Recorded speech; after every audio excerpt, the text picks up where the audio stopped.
Ils veulent une cantine, une cafétéria et une salle de réunion.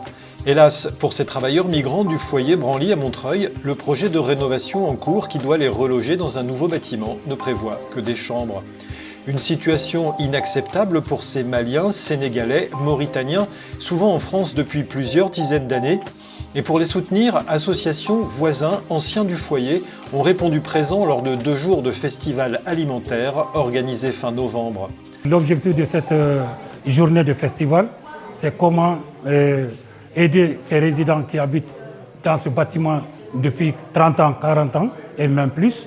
Et demain, donc, leur vie va complètement changer donc, avec le nouveau bâtiment.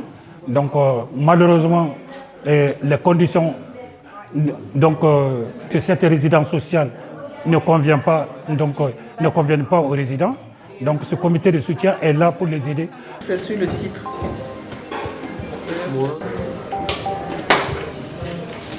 Du coup, j'ai travaillé pendant 2 ans dans un cabinet d'avocats spécialisé en droit des étrangers en tant que juriste.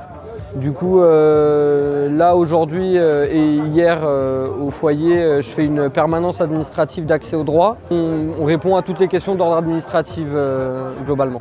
La raison pour laquelle Adoma ne reprend pas de salle de réunion, de grandes salles d'espace comme il y a ici, c'est à mon sens pour 2 raisons. La première, c'est rentabiliser le mètre carré et mettre le plus de chambres possible dans le moins d'espace possible.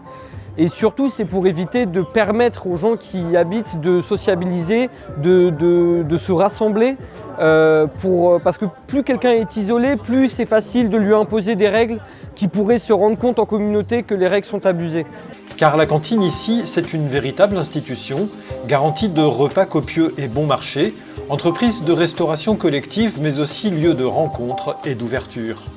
On a quand même fréquenté le foyer depuis notre tendre enfance. On accompagnait les papas pour soit des séminaires ou des réunions en famille sur le foyer Édouard Branly. Et avec les lycées ou collèges et les jeunes de notre génération aussi, on a eu un vrai parcours ici dans ce foyer. Et notre cantine, notre fameuse cantine, grâce à cette cantine, ça nous a fait rencontrer déjà du monde, des gens de l'extérieur, des gens qu'on ne côtoyait presque pas, sur des quartiers ou d'autres secteurs que Montreuil. Et ce foyer ici avec la cantine, ça a permis à d'autres enfants de d'autres quartiers de se réunir ici plus souvent pour des repas conviviaux. Bien que la nouvelle formule de logement proposée par Adoma soit à l'opposé des habitudes culturelles de ces travailleurs migrants, ils misent sur le respect et l'ouverture pour tenter d'obtenir gain de cause en ouvrant leur lieu de vie à tous les soutiens. On a un collectif anti-pub, donc on crée des affiches et on invite les gens aussi à créer, c'est un mouvement, disons, d'action directe non violente. On agit avec disons, conscience. La cantine, c'est le lieu commun, le lieu de rencontre, le lieu de détente. Et on est là, on invite les gens aussi à faire quelque chose et puis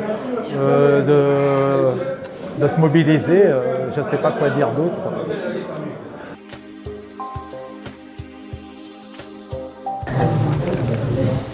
On sait que cet espace est un espace de paix, des gens qui cherchent à être en sécurité, tranquille, dans un bâtiment où tout le monde doit partager, avec l'espoir de que cet espace continue comme ça, sans intervention agressive de répression. C'est pour nous très important.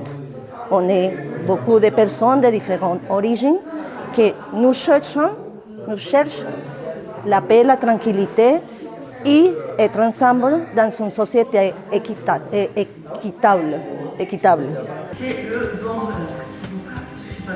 Véronique m'a demandé si je pouvais amener ma pratique dans ce lieu, donner un cours avec des élèves. Donc Karim, voilà, qui est un élève régulier, et puis un habitant, résident, voilà, Wally, qui a eu envie de faire la pratique, d'essayer avec nous aujourd'hui.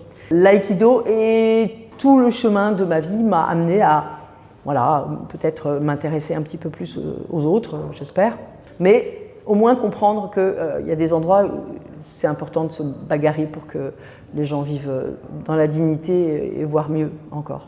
Mais derrière ces 2 jours de mobilisation se profilent d'autres enjeux, notamment la question de l'hébergement des familles et celle du statut de locataire qui leur est aujourd'hui refusé.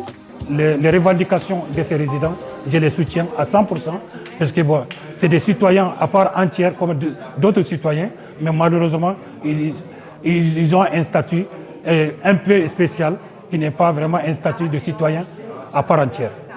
Il y a certaines personnes âgées, en fait, quand ils ont des problèmes de santé, ils demandent à leur fils ou à leur petit-fils ou à leur neveu d'appeler l'ambulance ou de cuisiner pour eux. Donc ils s'appuient sur des jeunes. Ils s'appuient sur des jeunes et s'appuient aussi par rapport à la nourriture des voies, à la cantine collective, à la cantine solidaire. Donc c'est très très important que ces gens-là soient accompagnés de leur famille. Voilà. Lors de ces 2 jours, les associations de soutien ont planché sur des projets permettant de maintenir une cantine collective, mais elles ont également présenté leurs activités sportives ou culturelles.